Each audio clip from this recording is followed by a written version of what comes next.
जय श्री हरि भक्तों, स्वागत है आपका माँ ब्रह्मांड कृपा @अनीता धार्मिक ज्ञान पर।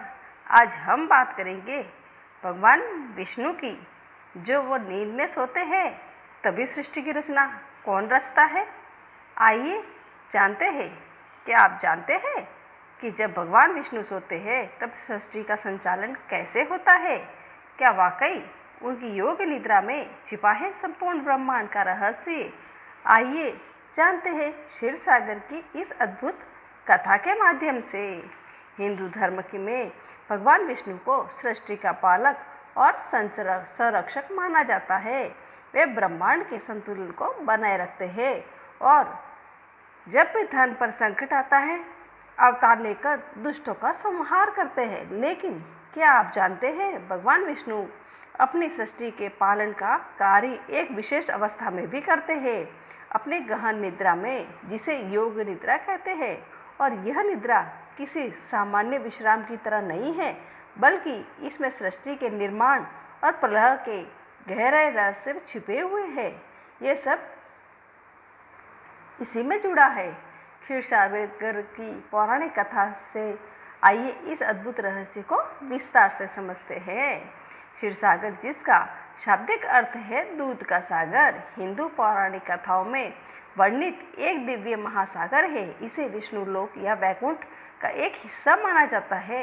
यह कोई साधारण समुद्र नहीं है, बल्कि यह शुद्धता, शांति और अनंतता का प्रतीक है। धार्मिक ग्रंथों के अनुसार यह एक स्थान है जहाँ भगवान विष्णु शेषनाग 1000 फनों वाले आदि सर्प की शैया पर अनंत काल तक योग निद्रा में लीन रहते हैं। भगवान विष्णु की यह योग निद्रा सिर्फ आराम नहीं, बल्कि यह सृष्टि के चक्रीय स्वभाव को दर्शाती है।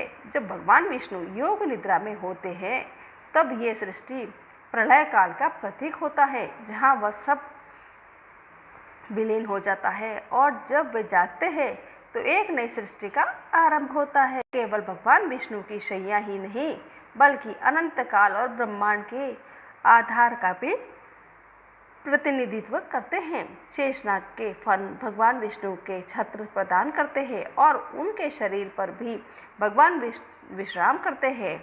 यह दर्शाता है कि सृष्टि का आधार ही अनंत और अविनाशी है। क्षीर सागर केवल भगवान विष्णु की निद्रा का स्थान नहीं, बल्कि यह कई महत्वपूर्ण पौराणिक घटनाओं का केंद्र भी रहा है, जिससे सबसे प्रमुख है भगवान विष्णु की क्षीर सागर में निद्रा केवल एक कथा नहीं, बल्कि यह सनातन धर्म में गहरे दार्शनिक सिद्धांतों को सम्मानित करती है। सृष्टि का चक्रीय स्वभाव, भगवान विष्णु का जागना और सोना सृष्टि के जन्म, पालन और संहार के निरंतर चक्र का प्रतीक है। ब्रह्मांड कभी नष्ट नहीं होता, बल्कि यह एक अवस्था से दूसरी अवस्था में बदला रहता है। ब्रह्मा की उत्पत्ति, जब भगवान विष्णु योग निद्रा में होते हैं तो उनकी नाभि से एक कमल प्रकट होता है, जिस पर भगवान ब्रह्मा सृष्टि के रचयिता विराजमान होते हैं। यह दर्शाता है कि सृष्टि का आरंभ भी भगवान विष्णु से ही होता है, भले ही वे स्वयं निद्रा में हो। भगवान विष्णु की अटूट स्थिरता को दर्शाती है, जो ब्रह्मांड के असंतुलन को का दूधिया रंग शुद्धता और सत्य का प्रतीक है। यह बताता है कि सृष्टि का मूल सत्य और पवित्रता पर आधारित है। योग निद्रा की अवस्था गहरे ध्यान और आत्मज्ञान का प्रतीक है। यह दर्शाती है कि सृष्टि के रहस्य और समझने के लिए अंतर्मुखी होना और गहन चिंतन करना आवश्यक है। अगर मेरी ये जानकारी आपको पसंद आई है तो आप मेरे इस चैनल को लाइक करो, शेयर करो और सब्सक्राइब करना कभी मत भूलो। जय श्री हरि।